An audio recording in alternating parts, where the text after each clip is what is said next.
नमस्ते दोस्तों, स्वागत है आपका हमारे चैनल पर। आज हम आपके लिए लेकर आए हैं शिव पुराण की एक और रोचक और ज्ञानवर्धक कथा।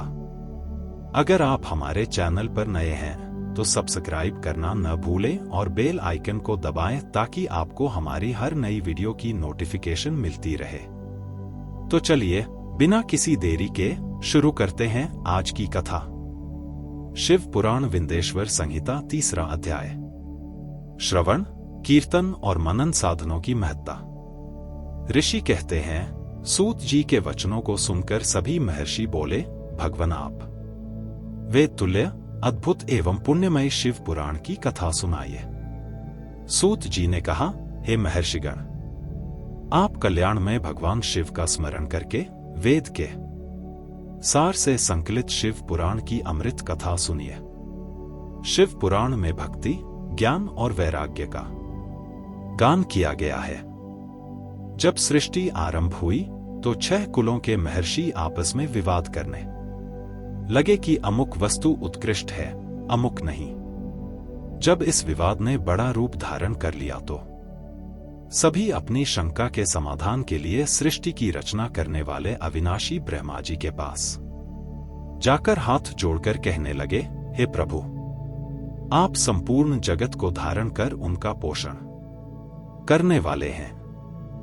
प्रभु, हम जानना चाहते हैं कि संपूर्ण तत्वों से परे परात्पर पुराण पुरुष कौन है? ब्रह्मा जी ने कहा, ब्रह्मा, विष्णु, रुद्र और इंद्र आदि से युक्त संपूर्ण जगत समस्त भूतों एवं इंद्रियों के साथ पहले प्रकट हुआ है। वे देव महादेव ही सर्वश्रेष्ठ और संपूर्ण हैं। भक्ति से ही इनका साक्षात्कार होता है, दूसरे किसी उपाय से इनका दर्शन नहीं होता। भगवान शिव में अटूट भक्ति मनुष्य को संसार बंधन से मुक्ति दिलाती है। भक्ति से देवता का कृपा प्रसाद प्राप्त होता है। जैसे अंकुर से बीज और बीज से अंकुर पैदा होता है। भगवान शंकर का कृपा प्रसाद प्राप्त करने के लिए आप सब पृथ्वी पर सहस्रों वर्षों तक चलने वाले विशाल यज्ञ करो। यज्ञप्ति भगवान शिव की कृपा से ही विद्या के सार तत्व साध्य साधन का ज्ञान प्राप्त होता है। शिवपद की प्राप्ति साध्य और उनकी सेवा ही साधन है तथा जो मनुष्य बिना किसी फल की कामना किए उनकी भक्ति में डूबे रहते हैं वही साधक हैं। कर्म के अनुसार से प्राप्त फल को भगवान शिव के श्री चरणों में समर्पित करना ही परमेश्वर की प्राप्ति का उपाय है तथा यही मोक्ष प्राप्ति का एकमात्र साधन है। साक्षात महेश्वर ने ही भक्ति के साधनों का प्रतिपादन किया है। कान से भगवान के नाम, गुण और लीलाओं का श्रवण, वाणी द्वारा उनका कीर्तन तथा मन में उनका मनन शिवपद की प्राप्ति के महान साधन है तथा इन साधनों से ही संपूर्ण मनोरथों की सिद्धि होती है। जिस वस्तु को हम प्रत्यक्ष अपनी आंखों के सामने देख सकते हैं उसकी तरफ आकर्षण स्वाभाविक है, परंतु जिस वस्तु को प्रत्यक्ष रूप से देखा नहीं जा सकता उसे केवल सुनकर और समझकर ही उसकी प्राप्ति के लिए प्रयत्न किया जाता है। अतः श्रवण पहला साधन है।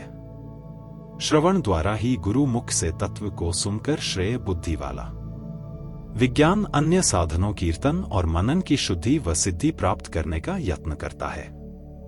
मनन के बाद इस साधन की साधना करते रहने से धीरे धीरे भगवान शिव का संयोग प्राप्त होता है और लौकिक आनंद की प्राप्ति होती है।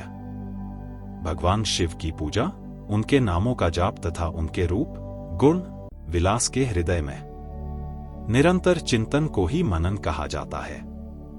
महेश्वर की कृपा शक्ति से उपलब्ध इस साधन को ही प्रमुख साधन कहा जाता है। धन्यवाद दोस्तों। अगर आपको यह वीडियो पसंद आया हो तो इसे लाइक करें और अपने दोस्तों के साथ शेयर करें।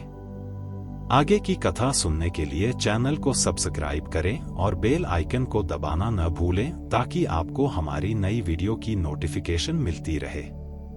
फिर मिलेंगे एक नई कथा के साथ। नमस्ते।